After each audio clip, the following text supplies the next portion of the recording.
Hello dear students, welcome to smart knowledge. प्यारे बच्चों, आज की जो वीडियो है उसमें डिस्कस करेंगे common annual school exam for class 7। Subject रहेगा सोशल साइंस। टाइम अलाउड रहेगा 2.5 घंटे और मैक्सिमम मार्क्स रहेंगे आपके 60। ठीक है, वीडियो आपके लिए काफ़ी इंपॉर्टेंट रहने वाली है क्योंकि यहाँ पर कवर किए गए हैं मोस्ट इंपॉर्टेंट क्वेश्चंस जो आपके फाइनल एग्जाम के लिए काफ़ी हेल्पफुल रहने वाले हैं। ठीक है, बाकी सब्जेक्ट के जो पेपर हैं वो भी आप देख सकते हो। वीडियो के एंड में आपको प्लेलिस्ट का लिंक मिलेगा जहाँ से आप अदर सब्जेक्ट के पेपर भी कवर कर सकते हो। इस वीडियो में हम इसको इंग्लिश मीडियम में डिस्कस करेंगे। पेपर को हिंदी मीडियम में ऑलरेडी हम कर चुके हैं, तो अगर आपको हिंदी मीडियम में देखना है तो आप चैनल पर विजिट करें और प्लेलिस्ट में भी आपको वीडियो मिल जाएगी, तो वहाँ से उसको कर सकते हो। So now let's start. Section A दिया गया है multiple choice question. Question number 1 to 15 जो है ऑब्जेक्टिव टाइप क्वेश्चन है। Choose the correct option. तो फर्स्ट क्वेश्चन है, when did the supreme court direct all the state to start mid day meal programme in school. कब supreme court ने order दिए थे कि मिड डे मील जो programme है वो स्कूल्स में शुरू किया जाए? तो कब दिए थे? 2001 में। B will be the right answer. In which country was the civil right movement started. सबसे पहले जो सिविल राइट मूवमेंट है वो कहाँ स्टार्ट हुआ था? यूनाइटेड स्टेट ऑफ अमेरिका में। नेक्स्ट है, member of the legislative assembly are elected by. Legislative assembly के जो मेंबर हैं वो उनको कौन इलेक्ट करता है? तो पीपल करते हैं, लोग करते हैं। नेक्स्ट देखिए, क्वेश्चन 4 है, suppose there are 200 seat in the legislative assembly of your state, how many seats are required to be won by a political party in order to attain majority. अगर आपकी जो लेजिस्लेटिव असेंबली में 200 seat हैं तो कितनी सीटें चाहिए जीतने के लिए? तो जीतने के लिए 50% और मिनिमम +1, यानी 50% से चाहे एक ज़्यादा हो इतनी सीटें चाहिए। ज़्यादा कितनी भी हो सकती हैं लेकिन एक ज़्यादा होनी चाहिए जीतने के लिए। तो यानी 200 हैं तो 101 सीटें जो हैं वो चाहिए। सी जो है इसका आंसर हो जाएगा। नेक्स्ट देखिए, which of the following is biotic factor of environment. Biotic factor में केवल क्या आते हैं? प्लांट्स और एनिमल्स जो है वो बायोटिक फैक्टर में आते हैं। बाकी जितने भी फैक्टर हैं वो सभी ए बायोटिक फैक्टर में आते हैं। तो आंसर हमारा यहाँ पे डी रहेगा, एनिमल्स। नेक्स्ट क्वेश्चन नंबर 6 है, Odisha is located on the. तो उड़ीसा जो है वो किस पे लोकेट होता है? That is the eastern coast of India. कहाँ पे लोकेट है? Eastern coast of India. ठीक है। नेक्स्ट है, which of the following layer of the atmosphere should have clouds. Clouds जो है कौन सी लेयर में है? That is in troposphere. Next है, when is the world water day celebrate. 22 March को वर्ल्ड वाटर डे सेलिब्रेट करते हैं। Whose daughter was Razia Sultan. Razia Sultan जो है वो किसकी बेटी थी? तो सुल्तान इल्तुतमिश की बेटी थी रजिया सुल्तान। नेक्स्ट है, क्वेश्चन 10 है, to which country did Ibn Battuta belong. Ibn Battuta जो है वो कौन से कंट्री से बिलोंग करता था? तो वो करता था मोरक्को से। ठीक है, किससे करता था? मोरक्को। आंसर हो जाएगा। नेक्स्ट देखिए, क्वेश्चन नंबर 11 है, match the following and choose the correct option. तो इसमें आ जाएगा, मनसब जो है वो क्या है? मनसब एक रैंक है, मनसबदार जो उनको पद दिए जाते थे। नूर जहां, नूर जहां किससे हो जाएगा? ये हो जाएगा नूर जहां जहांगीर। मंगोल जो है वो क्या है? मंगोल वो यहाँ पे उज़्बेक हो जाएगा। ठीक है, मंगोल उज़्बेक। और सिसोदिया राजपूत मेवाड़, इससे मैच कर देंगे। तो आंसर हमारे यहाँ पे सी रहेगा। नेक्स्ट क्वेश्चन देखिए, हु कंपोज्ड साहित्य लहरी। तो ये जो किसने किया था? सूरदास ने किया था। Golden temple is also known as Harmandir Sahib. Golden temple को हम हरमंदिर साहिब के नाम से भी जानते हैं। नेक्स्ट क्वेश्चन नंबर 14 रहेगा। नेक्स्ट देखिए, क्वेश्चन नंबर 14 दिया गया है, इसमें आप करेंगे सूबेदार जो है that is a high noble. सूबेदार क्या है? एक हाई नोबल है, रैंक है। फौजदार जो है एक मुगल मिलिट्री कमांडर रहेगा। चौथ क्या है? That is the tax levied by the Marathas. And sardeshmukhi क्या है? 9 to 10% of the land revenue pay to the head of the revenue collector. C जो है इसका राइट आंसर हो जाएगा।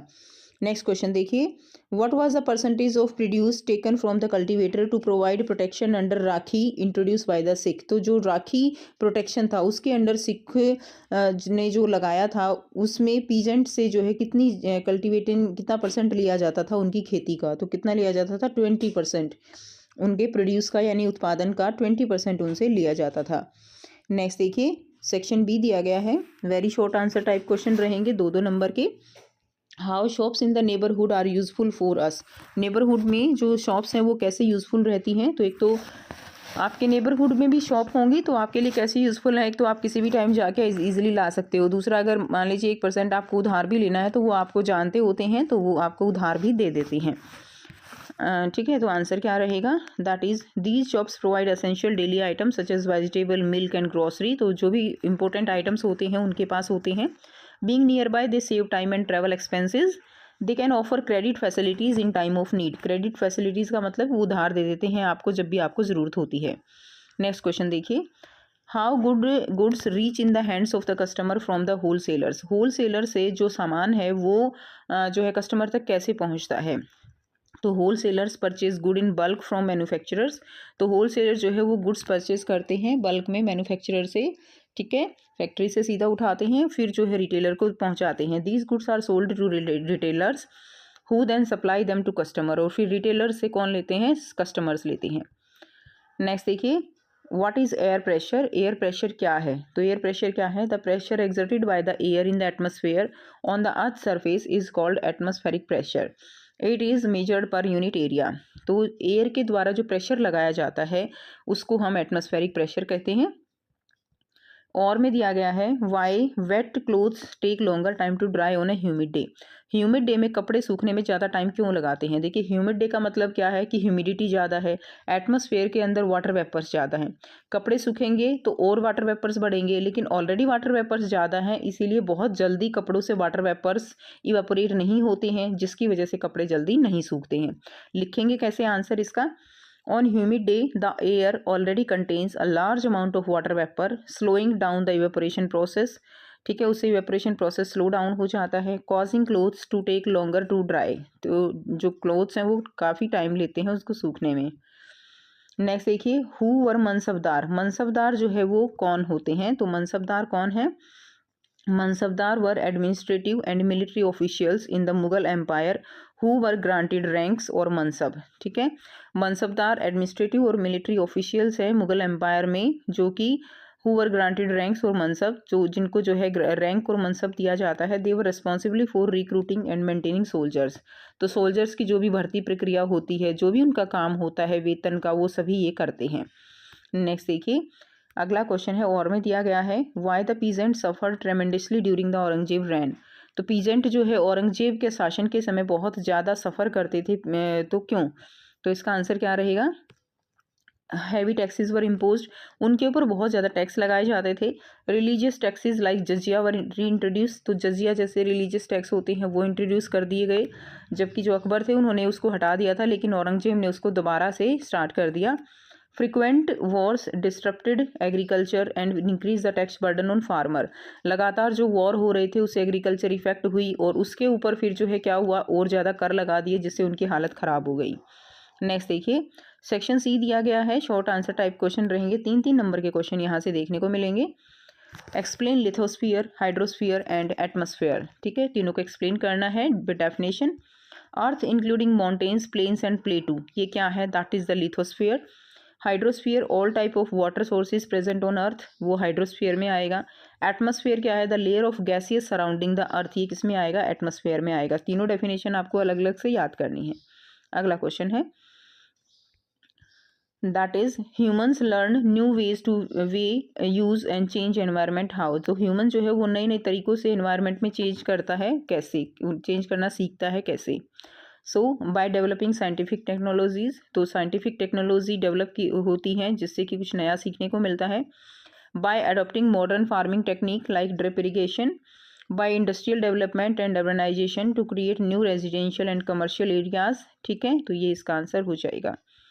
नेक्स्ट देखिए, अगला क्वेश्चन है, describe 3 administrative reform introduced by Akbar during his rule. तो 3 एडमिनिस्ट्रेटिव रिफॉर्म जो है वो आपको बताने हैं जो अकबर ने अपने रूल के टाइम पे किए थे. Adopted the policy of religious tolerance like sulh-i-kul. तो सुलेकुल की नीति उन्होंने जो है लगाई थी, जिससे कि जो रिलीजन है आपस में उनमें सद्भावना बढ़े, प्यार बढ़े. Introduce the mansabdari system and abolish the jizya tax. Akbar ने जजिया टैक्स को हटाया था, जो कि औरंगजेब ने बाद में स्टार्ट कर दिया था. अगला क्वेश्चन है और में दिया गया है, describe 3 reasons for the decline of the Mughal empire after the reign of Aurangzeb. Mughal empire का औरंगजेब के शासन के बाद कैसे डिक्लाइन हो गया, कैसे उसका ख़त्म हो गया सब. ठीक है, तो उसका रीज़न क्या था. Economic crisis due to continuous war. लगातार वॉर होने से जो इकोनॉमिक क्राइसिस हो गया था, लोगों के पास पैसा नहीं था. Administrative weakness and rebellion.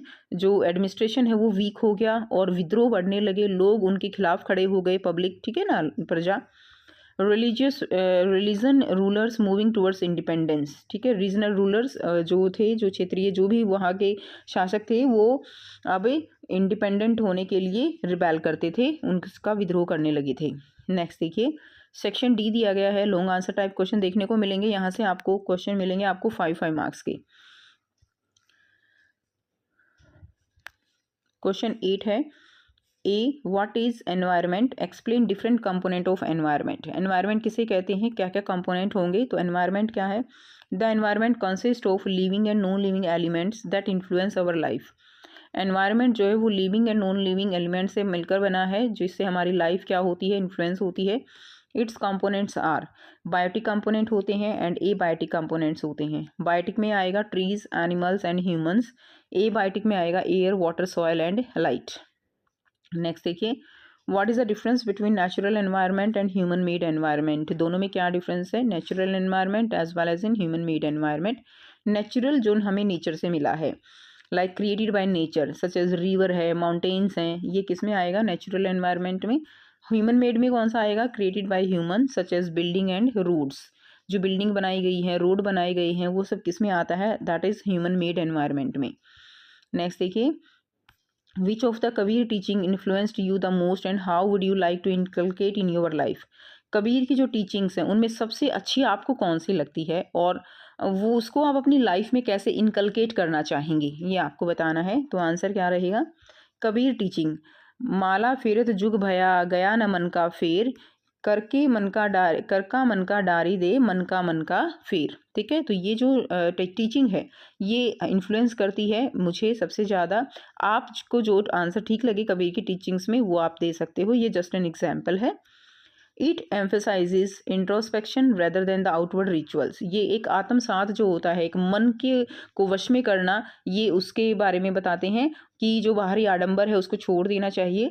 Bye adopting these teachings I would focus on self improvement, इस टीचिंग्स के थ्रू मैं जो है सेल्फ इम्प्रूवमेंट पे फोकस करें rather than the superficial appearance. ठीक है, सुपरफिशियल अपीयरेंस पे यानी बाहरी दिखावे पे हमें ध्यान नहीं देना चाहिए, मन को देखना चाहिए। ठीक है, नेक्स्ट देखिए, section E source based question रहेंगे। क्वेश्चन नंबर 10 दिया गया है, इसमें क्या करना है आपको, ये जो पैराग्राफ दिया गया है इसको बहुत अच्छे से रीड करना है और फिर क्वेश्चंस के आंसर करने हैं। तो आपको ऐसे 4 क्वेश्चन देखने को मिलेंगे। ठीक है, तो देखिए, Afreen we are not allowed, Afreen कहती है हमें अलाउड नहीं था क्योंकि हम लड़कियां थी। तो मैं इसको आपको थोड़ा सा हिंदी में बता देती हूँ, आप इसको एक बार अच्छे से पढ़ लीजिएगा। मेरी जो ग्रैंड मदर हैं वो एंग्री हो जाती हैं जब हम खेलने के लिए कहते, लेकिन फिर भी हम तीनों सिस्टर प्लेग्राउंड में आ जाते। ग्रैंड मदर हमें डांटती, हमें जो है हमारे जो कोच सर थे उनको भी डांट देती। वो हमें बताती कि तुम्हें she tells us you need proper equipment to play, कि तुम्हें अच्छे जो इक्विपमेंट है वो चाहिए और तुम लड़कियां हो तो तुम्हें खेलने की ज़रूरत नहीं है, तुम्हें स्ट्रेंथ के लिए मिल्क चाहिए, ये सब मनी कहाँ से आएगा। हमारे डैडी जो है वो हमारी फीलिंग्स को अंडरस्टैंड करते थे, वो हमें स्पेशल मूव सिखाते थे गेम्स के। ठीक है, मेरे डैडी भी बहुत अच्छे जो है प्लेयर थे जब वो यंग थे, बट वो भी खेल नहीं पाए। He didn't have proper shoes और क्लोथ्स, उनके पास अच्छे कपड़े और शूज़ नहीं थे। He used to practice with a plastic ball से वो प्रैक्टिस करते थे। Daddy tells us that Bachchu Khan was the coach when he was used to play, कि बच्चू खान जो है कोच होते थे जब वो खेलते थे। उन्होंने डैडी को खेलते हुए देखा था, उन्होंने रियलाइज़ किया कि ये लड़का बहुत अच्छा खेलता है and should be trained properly, and he gave proper shoes and clothes to my daddy, उन्होंने डैडी को अच्छे शूज़ क्लोथ्स दिए। My daddy have become a very good player but because of his responsibility at home he left the game, वो अच्छे player थे लेकिन घर की रिस्पॉन्सिबिलिटी के चलते उन्होंने खेलना छोड़ा और काम को जो है लिया, जॉब करने लगे। So he want us to play and become good player, इसलिए वो चाहते हैं कि हम खेलें और अच्छे प्लेयर बने। अब क्वेश्चन करेंगे, why was Afreen not allowed to play, Afreen को खेलने क्यों नहीं दिया जाता था। तो 2 रीज़न थे, एक तो वो लड़की थी, because she is a girl and there is lack of money, और पैसों की भी कमी थी। अगला है, who support Afreen in playing में किसने सपोर्ट किया, तो किसने किया था, उनके डैडी ने। अगला question, Y could Afreen father not become a good player, Afreen के फादर जो है वो गुड प्लेयर क्यों नहीं बने। उसका रीज़न था कि उनके पास क्लोथ्स और शूज़ की कमी थी एंड हाउस होल्ड रिस्पॉन्सिबिलिटी ज़्यादा थी, घर की जिम्मेदारियाँ थी। अगला पैराग्राफ देखिए, इसको आपको अच्छे से रीड करना है। तो इसका समराइज व्यू मैं आपको बता देती हूँ। इसमें दिया गया है कि बहुत सारी चीज़ें हैं इंडिया में जो अलग हैं, जैसे हम अलग अलग लैंग्वेज बोलते हैं, हम क्या अलग खाते हैं, अलग त्यौहार सेलिब्रेट करते हैं, ठीक है। और ये जो चीज़ें हैं ये हमारी ज्योग्राफी और हिस्ट्री दोनों ही चीज़ों से प्रभावित होती हैं जहाँ पर हम रहते हैं। हमारी जो आइडिया है डाइवर्स, हमारे इंडिया में बहुत तरह की चीज़ें अलग अलग हैं। 8 मेजर रिलीजन है, 8 जो है वो क्या है मेजर ये हैं धर्म हैं, और हर एक धर्म के अपने तौर तरीके हैं। 1600 लैंग्वेज हैं, क्लियर, और बाकी जो रीजनल बोली जाती हैं वो अलग हैं। And there are more than 100 dance form, 100 से भी ज़्यादा जो है, मोर देन 100 ज़्यादा क्या है डांस फॉर्म्स हैं।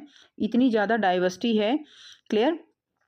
And some time we meet, जब हम अलग से लोगों से मिलते हैं, जैसे मान लीजिए हम जो है केरला साइड के लोगों से मिलते हैं, हम उनको अपने जैसा नहीं देखते हैं तो हम इनसिक्योर फील करते हैं, अनफेमिलियर फील करते हैं, स्ट्रेंज फील करते हैं उनके साथ, क्लियर, क्योंकि वो हमसे क्या है थोड़ा डिफरेंट है। Peoples also form certain attitude and opinion, और हम क्या करते हैं उनको बिना जाने उनके बारे में एक अलग सी धारणा बना लेते हैं जो हमने पहले उनके बारे में सुना होता है उसी के आधार पर, जबकि ऐसा नहीं होता। हर एक रिलीजन में, हर एक कास्ट में, हर एक तरह के लोग होते हैं, तो पहले ही उनके बारे में धारणा बना लेना, प्रिजुडिस कर लेना, वो सही नहीं होता है, ठीक है।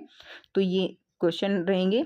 How many religious are practice in India, तो 8 हो जाएगा। Which aspect of her life is influenced by geography and history, तो जियोग्राफी एंड हिस्ट्री से कौन से एस्पेक्ट जो है जियोग्राफी और हिस्ट्री से हमारे इन्फ्लुएंस होते हैं, प्रभावित होते हैं। आंसर रहेगा फर्स्ट का 8 हो जाएगा। तो देखिए जियोग्राफी हिस्ट्री से हमारी लाइफस्टाइल चेंज होती है, लैंग्वेज, फूड, क्लोथिंग, ये सब चेंज होता है, ये सब इम्पैक्ट पड़ता है। नेक्स्ट है why is diversity not always celebrated, diversity को हमेशा सेलिब्रेट नहीं किया जा सकता। फीलिंग ऑफ इनसिक्योरिटी, हम इनसिक्योर फील करते हैं इसलिए हम सेलिब्रेट नहीं कर पाते हैं वहाँ दूसरे लोगों का धर्म, दूसरे लोगों की रहन सहन, खान पान। फॉर्मेशन ऑफ स्पेसिफिक ओपिनियन, हम दिमाग में पहले ही एक धारणा बना लेते हैं कि ये लोग ऐसे होंगे इसीलिए हम उसको सेलिब्रेट नहीं कर पाते हैं। नेक्स्ट जो पैराग्राफ दिया गया है इसको अच्छे से रीड करना है, ठीक है। इसकी भी थोड़ी सी समरी आपके साथ शेयर कर देती हूँ। इसके अंदर क्या है कि हम, जैसे हमने अभी ऊपर बात की कि हम लोगों के बारे में एक धारणा बना लेते हैं, ये ऐसे होंगे वैसे होंगे, जबकि हर तरह के लोग जो है वो हमारे चारों तरफ दिखाई देते हैं, फिर वो चाहे स्टिंगी, लेजी, क्रिमिनल, डम, हर तरह के क्यों ना हो। तो इस तरह से पहले ही किसी के बारे में राय बना लेना वो हमें खुलकर उनके साथ आप कह सकते हो कि मिक्सअप नहीं होने देता है और इससे नुकसान ही होता है, ठीक है। तो ये चीज़ इसके अंदर दी गई है, तो आप एक बार इसको अच्छे से रीड कर लेंगे, क्लियर। उसके बाद देखिए व्हाट इज स्टीरियोटाइप, स्टीरियोटाइप क्या है, तो यहाँ पे आपको फर्स्ट में ही आंसर मिल जाएगा। When we fix people into one our image we create a stereotype, है ना, ये आ जाएगा। एक प्रकार की छवि बना लेना किसी के लिए, वो स्टीरियोटाइप कहलाता है। What are the disadvantage of stereotype, stereotype की क्या डिसएडवांटेज रहेगी, ये फर्स्ट का आंसर हो जाएगा। Stereotype prevent us from seeing each person as a unique individual, stereotype हमें एक पर्सन के जो है यूनिक इंडिविजुअल को देखने में उससे प्रिवेंट होते हैं हम। They also stop us from doing task we might actually be capable of, जिसके बारे में हम कैपेबल हैं वो हम उसको नहीं कर पाते हैं, वो काम नहीं कर पाते हैं अपनी गलत धारणा के कारण। नेक्स्ट देखिए how do we think about people because of stereotype, stereotype जो है हम उनके बारे में कैसे सोचते हैं स्टीरियोटाइप के कारण। जैसे यही इसका आंसर हो जाएगा। देखिए stereotype affect all of us, they prevent us from doing certain things that we might otherwise be good at, हम जिसमें अच्छे हो सकते हैं वो भी हम स्टीरियोटाइप के कारण नहीं सोच पाते हैं, तो ये थर्ड का आंसर हो जाएगा। क्लियर है, प्रॉपर आंसर देखना चाहें तो ये आ जाएगा। Due to stereotype we form opinion about people based on factor like specific country, religion, caste और जेंडर, हम उनके बारे में एक अलग ही ओपिनियन बना लेते हैं।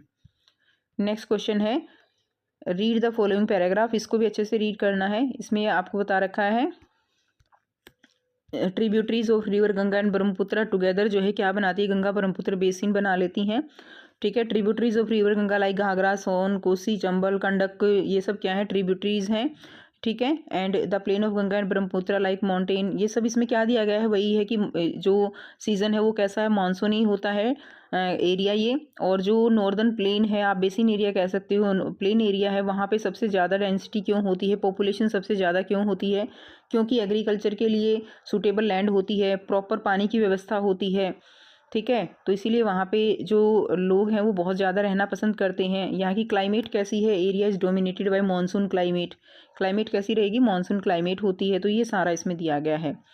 सो mention the main tributaries of river Ganga. Ganga river की मेन ट्रिब्यूटरीज जो हैं वो कौन सी रहेंगी, तो इसमें आ जाएगा आपका आंसर घाघरा, सोन, चंबल, गंडक, कोसी, ये हो जाएगा। नेक्स्ट देखिए अगला क्वेश्चन क्या दिया गया है।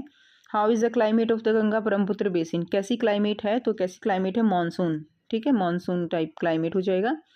अगला क्वेश्चन है why is the population density of Ganga Brahmaputra basin high. तो population density Ganga Brahmaputra basin में हाई क्यों है, इसका रीज़न क्या होगा, suitable for human settlement, fertile soil है, availability of sufficient water, water sufficient है, फर्टाइल सॉइल है, ह्यूमन सेटलमेंट तो इसलिए बहुत ज़्यादा है। क्लियर। नेक्स्ट क्वेश्चन है मैप बेस्ड क्वेश्चन देखने को मिलेगा। इसमें आपको वर्ल्ड के मैप पे अटलांटिक ओशन और सदर्न ओशन जो है वो आपको लोकेट करना है, और इंडिया के मैप पे आपको गुजरात, केरला, वेस्ट बंगाल एंड ओडिशा ये लोकेट करना है। इसके अलावा यहाँ पे आपको विजुअल इम्पेयर्ड स्टूडेंट्स के लिए दिया गया है यहाँ पे, तो इनको भी आप एक बार ज़रूर कर लीजिएगा। ठीक है, कई बार इनमें से भी क्वेश्चन आ जाता है। तो हम पहले ये कर लेते हैं मैप। तो आपको यहाँ पे देखिए सबसे पहले आपको यहाँ पे दिया गया है, ये जो है ये क्या हो जाएगा, ये अटलांटिक महासागर हो जाएगा। उसके बाद आपको सदर्न ओशन बताना है, तो ये क्या है, ये सारा ये सदर्न ओशन है। ठीक है। नेक्स्ट देखिए यहाँ पे आप सदर्न ओशन दिखा देंगे। इंडिया के मैप पे आपको दिखाना है पश्चिम बंगाल, तो ये हो जाएगा वेस्ट बंगाल ये वाला। ठीक है, ये ऊपर तक जो जा रहा है ये वेस्ट बंगाल है। क्लियर। उसके बाद ये क्या है, उड़ीसा। ठीक है, ये उड़ीसा हो जाएगा, ये गुजरात है और ये केरला है। तो इस तरह से आप इसमें लोकेट कर देंगे। तो ये था कंप्लीट पेपर। आई होप सभी बच्चों को सारे क्वेश्चंस क्लियर हैं। फिर भी कोई डाउट हो तो आप पूछ सकते हो। वीडियो अच्छी लगे तो वीडियो को ज़रूर से लाइक करना, शेयर करना, चैनल को करना इसी तरह के और वीडियोज़ के लिए सब्सक्राइब। सो मिलते हैं आपसे नेक्स्ट वीडियो में। Till then take care, bye bye and have a nice day. अगला क्वेश्चन है B part, if bulb get fused and switch is on in the circuit. ठीक है, अगर बल्ब फ्यूज हो गया है और स्विच ऑन है सर्किट में तो क्या होगा, तो no deflection in the compass. Compass में कोई डिफ्लेक्शन नहीं होगी क्योंकि सर्किट वो कंप्लीट ही नहीं है। ठीक है, बल्ब फ्यूज होने की वजह से तो कोई डिफ्लेक्शन नहीं होगा।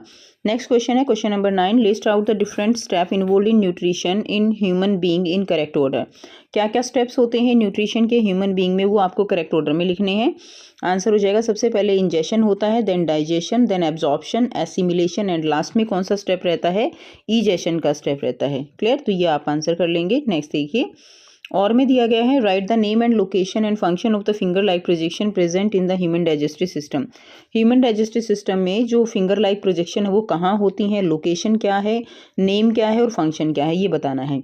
बहुत सिंपल सा, बहुत ही ईजी क्वेश्चन है। उनका नेम क्या होता है, उनको विलेई बोलते हैं। लोकेशन रहेगी स्मॉल इंटेस्टाइन में और फंक्शन रहेगा to absorb the nutrient from the digested food in the body.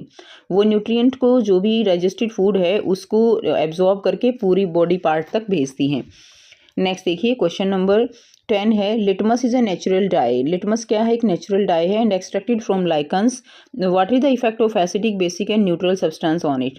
तो इसको लाइकन से एक्सट्रैक्ट किया जाता है, इसका इफेक्ट क्या रहेगा एसिडिक, बेसिक और न्यूट्रल सब्सटेंसेस के ऊपर, ये आपको बताना है। तो आंसर यहाँ से कर लेंगे। एसिडिक अगर है तो रेड लिटमस और ब्लू लिटमस पे देखिए, रेड लिटमस जो है एसिडिक में रेड ही रहेगा, बेसिक में भी जो ब्लू लिटमस है वो एसिडिक में कैसा हो जाएगा, रेड हो जाएगा। बेसिक अगर सब्सटेंस है तो रेड लिटमस ब्लू हो जाएगा और ब्लू ब्लू ही रहेगा। न्यूट्रल अगर सब्सटेंस है तो रेड और ब्लू पे कोई फर्क नहीं पड़ेगा, वो सेम रहेगा। ठीक है, ये आपका आंसर हो जाएगा। नेक्स्ट देखिए question number 11, enlist 2 conditions for rusting of iron. Iron को रस्टिंग के लिए 2 कंडीशंस जो है, सबसे ज़रूरी कंडीशन कौन सी होनी चाहिए, तो उसके लिए कंडीशंस कौन सी रहती हैं, that is oxygen and water. Water vapours होने चाहिए, ऑक्सीजन होनी चाहिए। नेक्स्ट देखिए how rusting can be prevented. Rusting जो है वो कैसे प्रिवेंट किया जा सकता है रस्टिंग को, तो by galvanisation, oiling, greasing and painting, इनसे रस्टिंग को प्रिवेंट किया जा सकता है। नेक्स्ट देखिए क्वेश्चन नंबर 12 है section C, match the following. इसमें रहेगा ए र्यूमन। र्यूमन जो है किससे मैच करेंगे, र्यूमन को हम कर्ड से मैच करेंगे। ठीक है। नेक्स्ट देखिए बी स्टमक। स्टमक क्या क्या सीक्रेट करता है, stomach secret the hydrochloric acid. Third है सी टंग। टंग जो है वो क्या करेगा, टंग जो निगलने में, चीज़ों को निगलने में हेल्प करता है, तो स्वेलविंग फूड। डी है एनस। एनस जो है वो क्या करेगा, anus that is the egestion, it help in egestion. Gall bladder ये क्या करता है, स्टोर करता है बाइल जूस को, और बाइल जूस सिक्रीट कौन करता है, लीवर। तो लीवर जो जूस सिक्रीट करता है उसको स्टोर करने का काम गॉल ब्लैडर करता है। तो यहाँ से सामने आंसर दिए गए हैं, आप इनको एक बार दोबारा से रिवाइज कर लेंगे।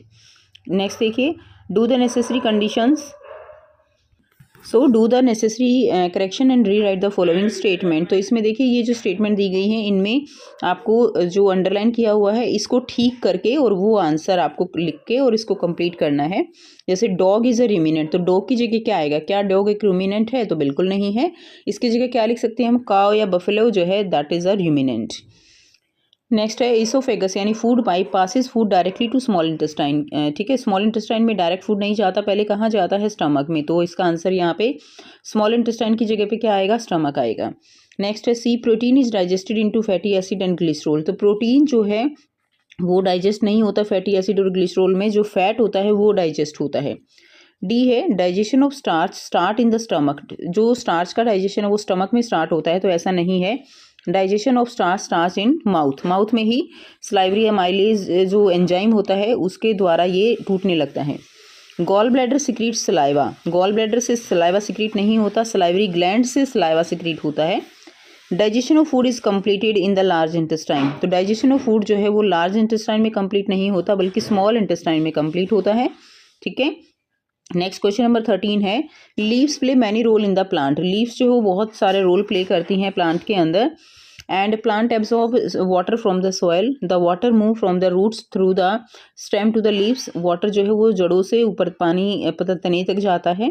Plant release a lot of water into the air which contribute to water cycle in the nature. To test this fact, a student took a well-known water-potted plant and covered its one branch having bunch of leaves with a transparent poly bag. He placed the plant in sunlight and noted his observation. उसने क्या किया, जो leaf है उनके ऊपर एक polythene बांध दी और उसको धूप में रख दिया, तो फिर उसने ऑब्जर्वेशन देखी क्या हुआ। अब इसी के बेस पे क्वेश्चन है, the student observe that, student ने क्या ऑब्जर्वेशन देखी, that water droplet appear in the poly bag. उसने देखा कि पॉली बैग के अंदर वाटर ड्रॉपलेट दिखाई देने लगी हैं। वाटर ड्रॉपलेट कहाँ से आई, जो ट्रांसपिरेशन प्रोसेस होता है जिसमें वाटर का लॉस होता है थ्रू द लीव्स, वो बाहर निकला और वो पॉलीथीन बंधे होने की वजह से इवेपोरेट नहीं हो पाया, जिसकी वजह से वो बूंदे दिखाई दी। ठीक है, तो ए इसका राइट आंसर हो जाएगा। नेक्स्ट है, the water droplet appear in the above activity is due to, किसके कारण, ट्रांसपिरेशन के कारण। हम ऑलरेडी डिस्कस कर चुके हैं किसके कारण, transpiration. The process by which water vapour change into liquid, water vapour जो है वो लिक्विड में चेंज किस प्रोसेस से हो जाता है, कंडेंसेशन। जैसे आप फ्रिज में से बोतल निकाल के बाहर रखते हो तो चारों तरफ पानी आपको दिखाई देगा, पानी बोतल में से तो नहीं आ रहा है, क्या हुआ, कंडेंसेशन हो गया। जो एयर के अंदर वाटर वेपर्स हैं वो बोतल से टकराए, टकराने के बाद उनकी जो एनर्जी है वो उसके अंदर से कम हो जाती है। ठीक है, और वो पानी बन जाते हैं, तो कंडेंसेशन प्रोसेस बोलते हैं इसको। अगला है, in the plants which of the following supply water to the leaves, तो क्या आ जाएगा, stem. In plants which of the following supply water to the leaves, क्या आ जाएगा, स्टेम आ जाएगा। नेक्स्ट देखिए क्वेश्चन नंबर 14 है, during an exploration of a very old house a scientist found two liquid substance stored in two bottles A and B. To know the nature of these substance, he used litmus dye and found that liquid in bottle A changed red color of litmus to blue. A के अंदर क्या change होता है, red जो है वो blue में change हो रहा है, यानी ये बेसिक है। No change in red colour dye is observe in substance in bottle B, B में कोई चेंज नहीं होता है। तो इसी के ऊपर हम आंसर करेंगे। नेचर ऑफ सब्सटेंस, हमने अभी देखा nature of substance in bottle A, bottle A के सब्सटेंस का नेचर जो है वो कैसा है। तो यहाँ से आप देख सकते हो, A change colour of litmus to blue, A जो है वो रेड को ब्लू में चेंज कर रहा है, तो ए का नेचर कैसा हुआ, बेसिक नेचर का हो गया। ठीक है ना, ए कैसे नेचर का हो गया, बेसिक का। The nature of substance in bottle B can not be, तो वो बी चेंज नहीं करता, तो वो कैसा है, वो बेसिक नेचर का है। ठीक है, उसके बाद नेक्स्ट देखिए, the nature of the substance in bottle B can be found by, तो नेचर ऑफ सब्सटेंस जो है बॉटल बी में किससे हम पता कर सकते हैं, टेस्ट नहीं कर सकते, टच नहीं कर सकते, स्मेल करके नहीं पता चलेगा, तो हम इंडिकेटर का यूज़ करके, यूजिंग चाइना रोज इंडिकेटर, इससे हम पता लगा सकते हैं। और में देखिए, when distil water is tested with litmus, अगर डिस्टिल वाटर को लिटमस से टेस्ट किया जाए, अब डिस्टिल वाटर ना बेसिक होता है ना एसिडिक होता है, तो क्या होगा, लिटमस में कोई चेंज नहीं होगा। So no change in colour of litmus, C will be the right answer. Next question देखिए, the image observe in pin hole camera is up side down. The image जो पिन होल कैमरा में image बनती है वो कैसी बनती है, वो उल्टी बनती है। This is an interesting pin hole camera in nature. Some time when we pass under a tree observe with large number of leaves we notice small patches of sunlight under it. ठीक है, नीचे हम images देखते हैं। This circular images are in fact pin hole images of the sun. तो ये जो images हैं ये पिन होल इमेजेस बन जाती हैं। ये नेचर के अंदर ही पिन होल बनता है। बहुत सारे ट्री जो है कवर्ड विद, जब ऊपर से लीव्स उनको ढक लेती हैं, इस तरह से एक पिन होल कैमरा बन जाता है। With respect to light object can be opaque, transparent and translucent nature. तो जो सब्सटेंस है वो 3 टाइप के होते हैं। जो ट्रांसपेरेंट होते हैं उनमें हम आर पार देख सकते हैं, ट्रांसल्यूसेंट में हमें धुंधला दिखाई देगा और ओपेक में हमें दिखाई नहीं देगा। The images of the people observe in the pin hole camera is, तो क्या आ जाएगा, upside down. The object that do not emit light, ये उसको क्या कहेंगे, जो एमिट लाइट नहीं करते हैं, नॉन ल्यूमिनस ऑब्जेक्ट होते हैं।